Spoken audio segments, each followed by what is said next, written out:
Welcome to the FarmBits podcast. FarmBits is proudly produced by the Nebraska Digital Agriculture Team and hosted by students at the University of Nebraska.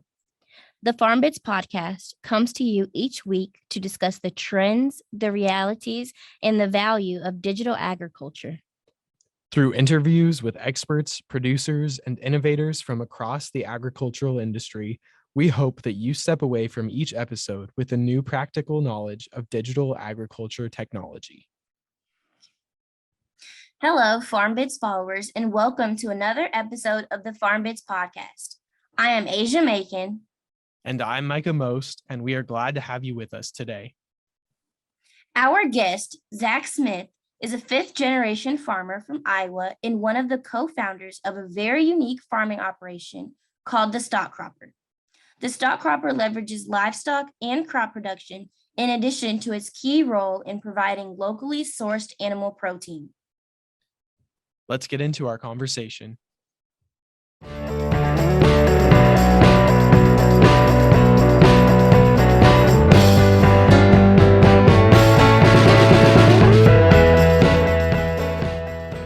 right. Hi, Zack. Thank you for being with us today.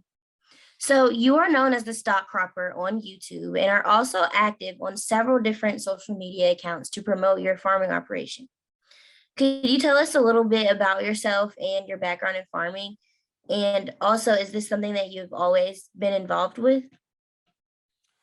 Yeah, so my background is this. I am a 42-year-old farmer from northern Iowa. I grew up on a corn soybean operation and ended up going to Iowa State, studied agronomy. And I've spent most of my adult career over the last almost 20 years working kind of in what I would consider kind of the agricultural retail space in like various capacities as a salesman, and then most recently as a seed dealer and business owner, and have been farming kind of along the way on the side up until this year when I took over another farm operation and am going to be farming full time here starting in the 2022 season.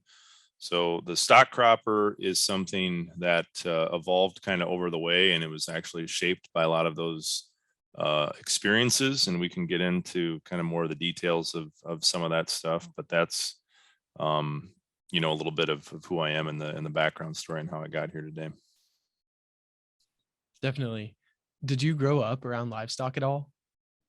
So I had a brief experience with actual production livestock from when I was as young as I can remember till I was about in middle school. We had a farrow to finish hog operation. And so I got, and I was the oldest of 5 kids. And so I was kind of dad's right-hand man from a very young age. And so even though we got out of it in middle school, I spent a lot of time doing pig chores and being part of that process. After that, I've had livestock in my adult life, just kind of personally raising for my own family. And we've been raising and butchering all of our own meat for about the last decade now. And I've, my kids know nothing other than that. We don't really buy much from the grocery store. We just raise and process things together as a family every summer and every winter. Very cool. Very cool. Yes, very interesting. So, Zack, can you please explain what exactly is stock cropping?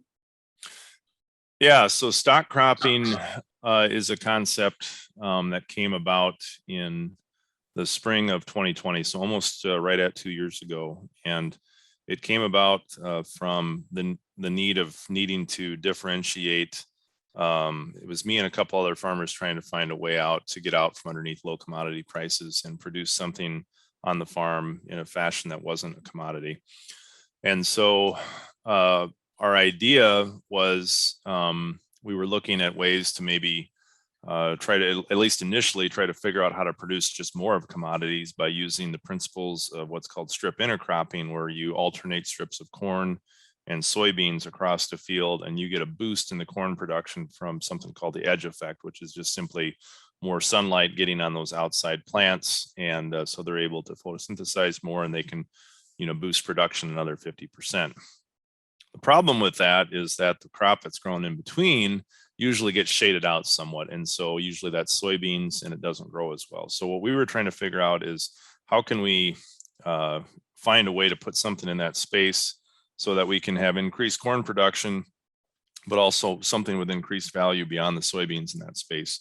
And we were looking at things like relay cropping and some other options. And then one of my friends that we were brainstorming on this with, a guy by the name of Lance Peterson, had the idea, well, what if you put a pen of livestock in between those strips? And initially my reaction was, well, that's kind of a dumb idea. How would that ever work, at scale? But then very quickly our imaginations kind of got the best of us, and we were like, well, we're told all the time that agriculture doesn't have enough diversity in it right now. So what if instead of just a pen of like one species, what if we built an autonomous mobile livestock barn that was a 4-ring animal circus on wheel and had multiple species of livestock kind of paraded through strips of pasture in between strips of corn, and we would get the benefit of increased corn production. And now we would have something that would be kind of a cacophony of high value animal protein that we could grow in these strips in between to market. And then the best part about the system that we shortly discovered is that this really in fact is kind of a perfect rotation, low carbon rotation, where we simply run the animals in the pasture strips, we grow the corn next to it, and then the following year we just simply flip and rotate that. And so now the corn is has most of its fertility needs there underneath its feet, and we're able to just keep rotating the thing back and forth and kind of have a perfect rotation that has a lot more biodiversity in it than what your just typical corn and soybean acre that you drive across the Midwest and see every day. Yeah, that is an incredible way to play those different components off each other and kind of maximize the returns from each. What does your day-to-day look like right now? This time of year, obviously you don't have your StockCropper out there in the field running, but what kind of prep work goes in the off season? Yeah, so a lot of the prep work is like the last 2 winters has just been around networking with people. Like this just didn't happen on my own. Like I had other people that were involved in the formation of this thing and attracting other people to help me do it. So I spent a lot of time on the phone, connecting with folks kind of all over the place. Like this last weekends, I was at my manufacturing partner in Milwaukee, Wisconsin, a company called Dawn Equipment.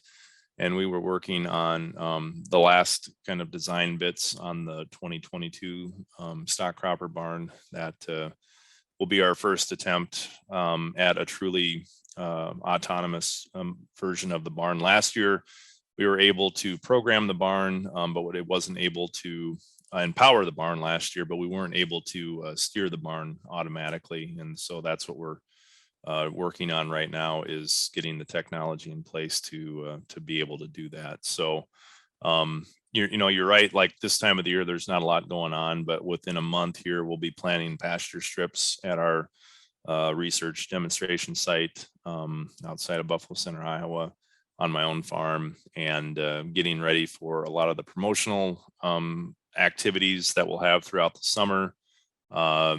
And yeah, just, getting ready for the grind. The last couple of, the startup company has been something I've been doing kind of when I can fit it in. And that's part of the reason I walked away from my seed dealership here about a year ago, so that I had more time just to focus on the startup, because we have a lot of interest in what we're doing, and I needed to give the time that deserved. So. Yeah, for sure. Before we get into maybe the more technical aspects of the StockCropper, I have a quick follow-up.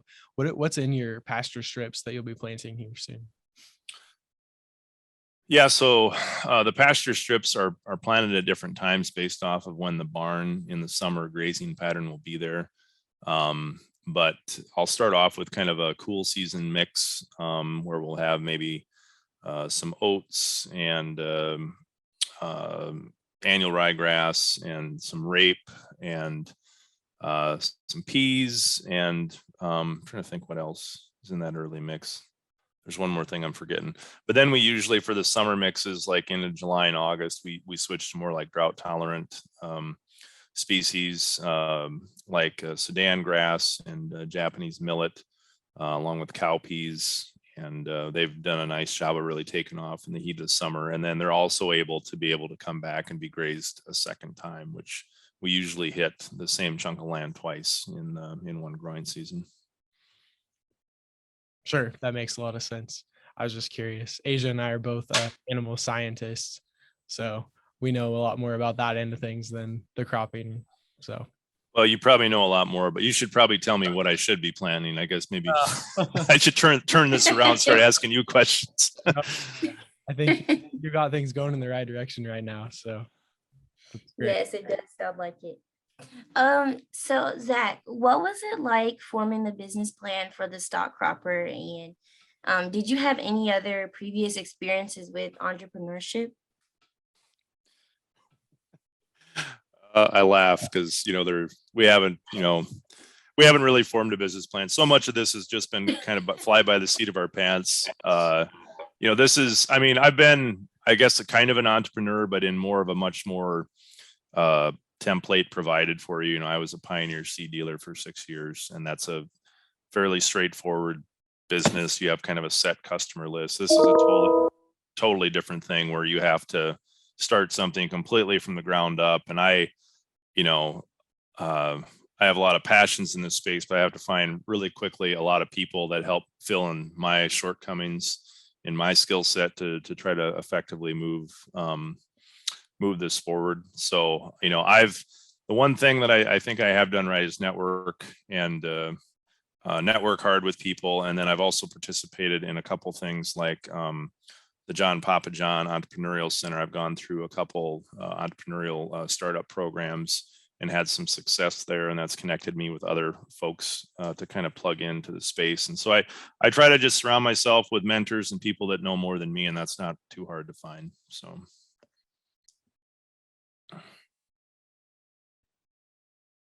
Absolutely. To that end, you've mentioned some of your teammates already, but would you go ahead and list all of your collaborators on this project for us? Yeah, so the StockCropper was the brainchild of 3 individuals: myself, a good friend and farmer to the north of me, Sheldon Stevemer, who's really been influential in kind of my interest in this space for over the last decade, and then another farmer by the name of Lance Peterson in central Minnesota, and then the others that I would say would be my new business partner and manufacturing engineer business partner, Joe Bassett of Dawn Equipment. And then also Jason Mock, who is a farmer and collaborator on this project, who's going to actually be buying some of the first stock croppers and putting at a new regenerative ag property north of Indianapolis here this summer. Zach, what hardware is involved with the StockCropper besides the regular materials? Like, are there any machinery involved to help with, I guess, put down the seeds and stuff like that? Yeah, so basic farm machinery is what I use. I bought a grain drill to plant the pasture with, and otherwise I use just my normal corn or soybean planter to plant the intercrop strips in between. So it really hasn't required much that I didn't already have kind of on hand as a normal grain producer. So well, I should say I need this the StockCropper barn needs to be chored or refilled with feed and water every couple days, and so we have a UTV set up with the capacity to drive out to it and keep it supplied and keep the animals fed and watered. Gotcha. Okay. Most of our listeners will be tuning in an audio format. So could you describe what the StockCropper looks like?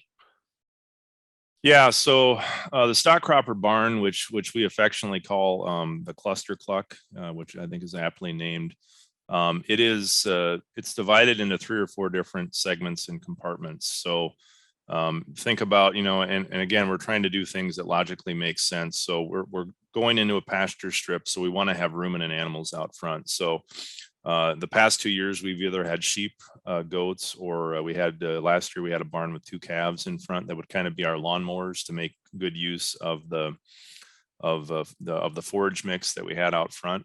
And then behind that, we usually had pigs. So both barns had 10 different pigs in them as well, or in the rear grazing pen. And in between those 2 grazing pens is the central barn itself. And the central barn usually has been split down the middle so that on one side, the ruminants would be able to go out into the front grazing pen, and in the other side of the enclosed barn, the animals could go out a door into the back rear grazing pen. Okay. Behind the pig rear grazing pen, we had 2 chicken tractors that were hooked. Then they were kind of our finishing device. So we had kind of the lawnmowers up front with the ruminants, a little bit of tillage with the snouts on the pigs, and then our finishing basket coming behind were the two chicken tractors with the poultry. So it's a lot of stuff going on. It's a lot of stuff to engineer for when you're trying to keep animals on the move and not have things escape or have predators get in. But yeah, it kind of looks like it sounds, a 4-ring animal circus on wheels. It's absolutely fascinating. As soon as I heard about the StockCropper, I jumped over on YouTube and started trying to find some videos so I could see it in action. And it's really, really neat to watch it when it's all stocked with livestock. I'm Cool. curious. You mentioned that you haul feed out to the animals. So are you supplementing what they're getting, or are you actually feeding them? Yeah, no, absolutely we are. So, I mean, with ruminants, I mean, we could, if the mix is good enough, like with our cattle, we didn't supplement anything there. We just allowed them to have, free browsing. In our sheep and goats, we pretty much did the same. We did give them a little bit of an additional ration that we had in a creep feeder. But then, the monogastric animals, they don't, I mean, they will gnaw on, the pigs will chew on the grass and pull the roots up and eat them, but and the chickens will peck and do the same a little bit, but they need to have an actual mixture of or a grain ration. And so we yeah, in the back of our UTV, we bring out, every 2 days enough feed essentially to keep them going, so they would finish at a normal level. So that we would start basically the barn is meant to grow 1 crop of each species outside of the chickens. We can get 2 turns of chickens in the growing season that we have it out on pasture. So between, our growing season with the barn outside is kind of between the warm months when we're not freezing. So from the end of May in northern Iowa to, the end of October, essentially, is when we have everything out on pasture. Yeah. Thanks for indulging me that question. That was one I had after watching the video. I was really curious to know how that worked. Zach, could you please share with us an example of a time when something went really wrong in your farming and how you overcame that? Well, I guess I can tie the 2 into one. And, so, the StockCropper was formed again because of low commodity prices, something that is completely out of my own control. And I think too often in farming, we look for other people to solve our problems, whether it's policymakers or companies or people delivering magic products that are going to fix all of our issues. And sometimes I think we need to do a better job of looking inward.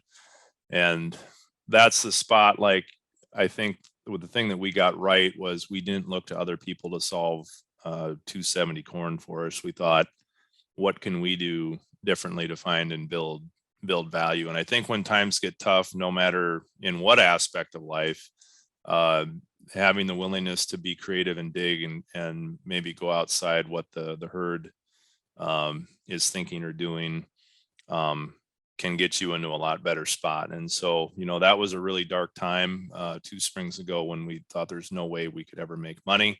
Now, eventually things came back around, but because we were open to that, it's allowed us to kind of explore this other space, which now even that corn is, today, I don't know what it is, keeps going up by the minute, it seems like, with the craziness of the world. it's really irrelevant to me because I'm a lot more excited about this other piece and the potential that has for not only me, but for hopefully a lot of other people whenever the world comes out of this funk that it's in right now.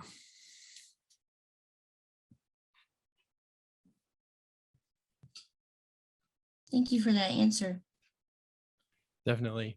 Um, This episode will be a part of our series on robotics and automation. So I wonder if you could speak for a little while to the role that automation plays in the StockCropper and how that's going to come about.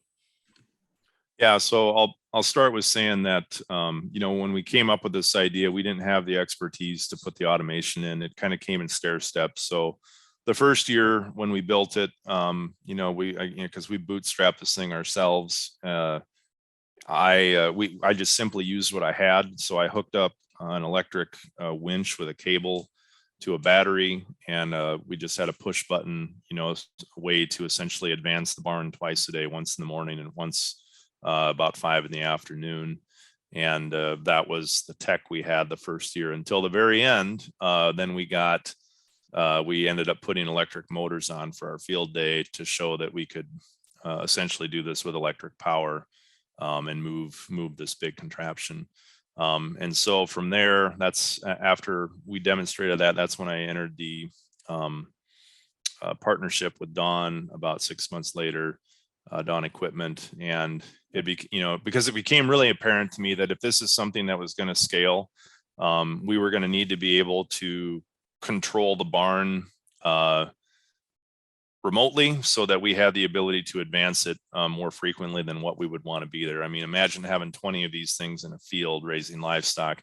You don't want to have to go out and move a tractor around 3 times a day to every one of them to move them. Number one, you'd wreck your pasture in having something you're driving out trying to pull through that. But number two, it's just a lot of time.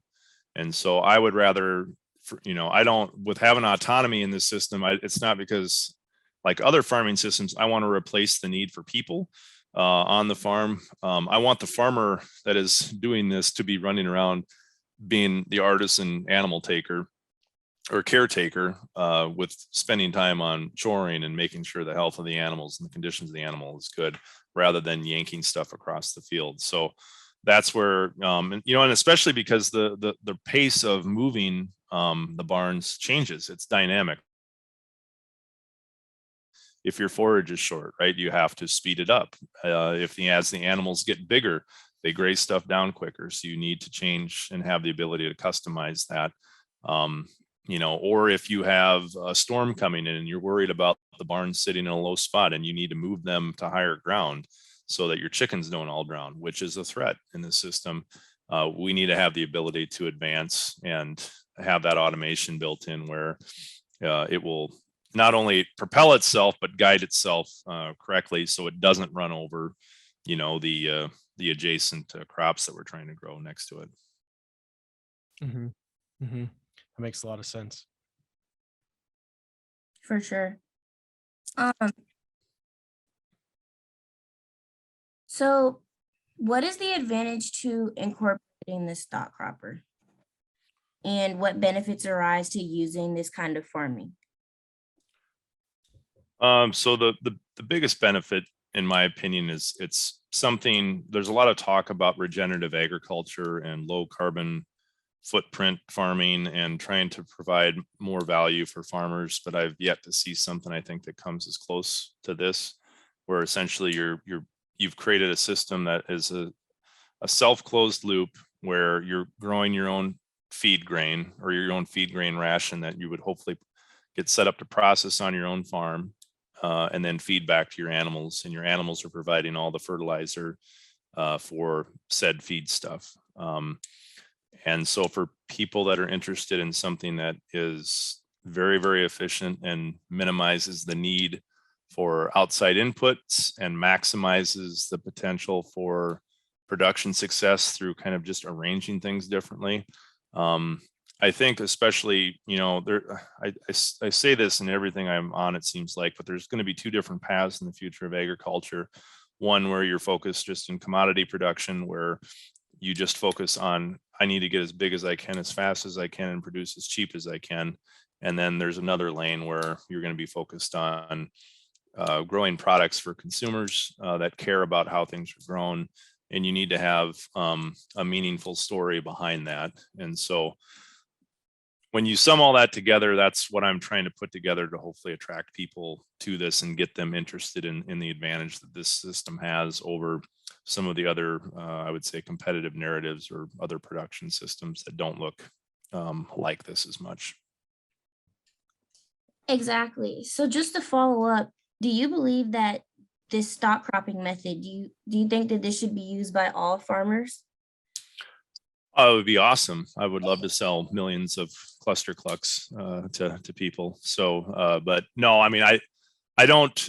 This isn't going to be a fit for everyone, and that's just fine because this is really, I mean, the end product of what we're trying to produce is a high quality animal protein to consumer or for consumers that really make buying decisions based off of that, and that market is only so big essentially. So no, I don't expect this is going to take over like wildfire, but I do think that this is I do think this is truly an interesting thing to put in to be a lead pony in the race, to have an actual scalable regenerative production system. There's lots of other things I think that want to attach labels, but I haven't seen anything else yet that I think gets as close as to what I think we could have here with some time and space. So.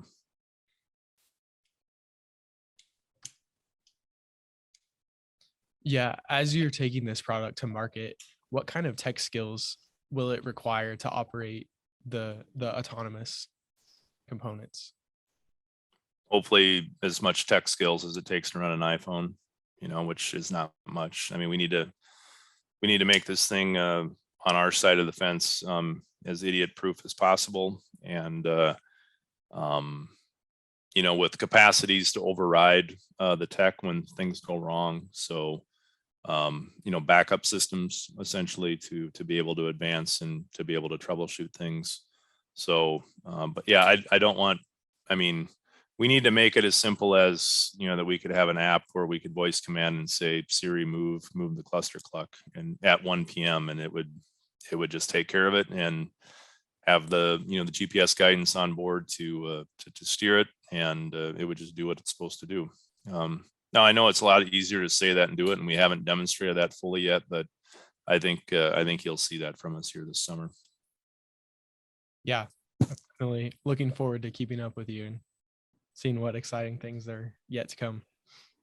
Yeah, same here. I truly enjoy the YouTube videos. I Cool. probably spent like 30 minutes going through all the videos. So what advice would you offer for someone who is looking to make changes on their farming operations? Sorry, my phone just went off here. I gotta silence that. Okay. What advice would I have for people wanting to make changes? Well, I think the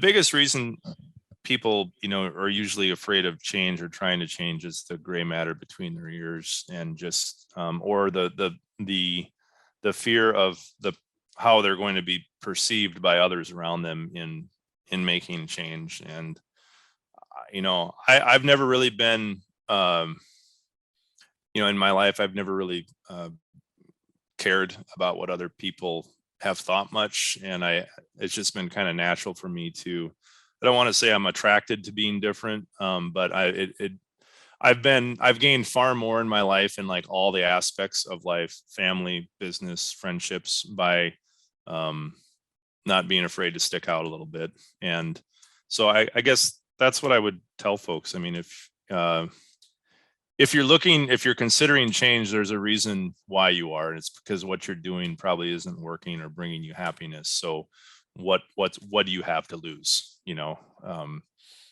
If I can implore any wisdom, I think it would just be by saying that, and don't be afraid to take a chance. Exactly. Thank you. I think that was really great advice. Thank you. Yeah. Where can listeners go to learn more about what you're doing? Yeah, so our YouTube channel, during the growing season especially, I haven't been as good this winter with putting things up, but I'm actually going to be editing one after we get done with this. So the YouTube channel, the StockCropper on YouTube. On Twitter, I usually I put quite a bit out on there, so you can follow me at Zebulus Prime. And maybe you can just put that. It's easier to put that in the show notes than anything else. But we're on Facebook, we're on Instagram. You can just search the StockCropper. We have a website, thestockcropper.com, and that's going to be relaunched here about by planting season here. So we're basically on all the socials. I have some people telling me I need to get on TikTok, but at 42, I just don't know if I'm that hip or cool to do it yet. So. Listen, you would definitely be great on TikTok. Everyone is on TikTok. I need somebody to, well, I don't know. I have teenage daughters. They just get embarrassed with their dad asking them questions about TikTok. So I might have to reach out to you guys. Yes, you should really look into it. I think you would thrive on TikTok. Cool. Thank you very much to Zack Smith for taking the time to join this episode of the FarmBits podcast. My favorite part of this episode is seeing how Zack and the StockCropper team are using automation to integrate crop and livestock enterprises and leveraging them against each other to maximize returns. It is really exciting to see how Zack is incorporating both livestock and crop production, as well as contributing to the One Health approach through the collaboration of plant, animal, and human health. If you enjoyed this episode, leave us a 5-star review on your favorite streaming service. We look forward to sharing another digital ag story with you next week. Good? Thank you for taking the time to join us today on the FarmBits podcast. If you enjoyed this episode, please subscribe to the podcast on Spotify, Apple Podcasts, YouTube, or wherever you listen to podcasts to be informed about the latest content each week. We welcome your feedback, so if you have comments or questions for us, please reach out to us over email, on Twitter, or in the reviews section of your favorite podcast platform. Our contact information can be found in the show notes. We would like to thank Nebraska Extension for their support of this podcast and their commitment to providing high-quality informational material to members of the agricultural community in Nebraska and beyond. The opinions expressed by the hosts and guests on this podcast are solely their own and do not reflect the views of Nebraska Extension or the University of Nebraska-Lincoln. We look forward to you joining us next week for another episode of FarmBits.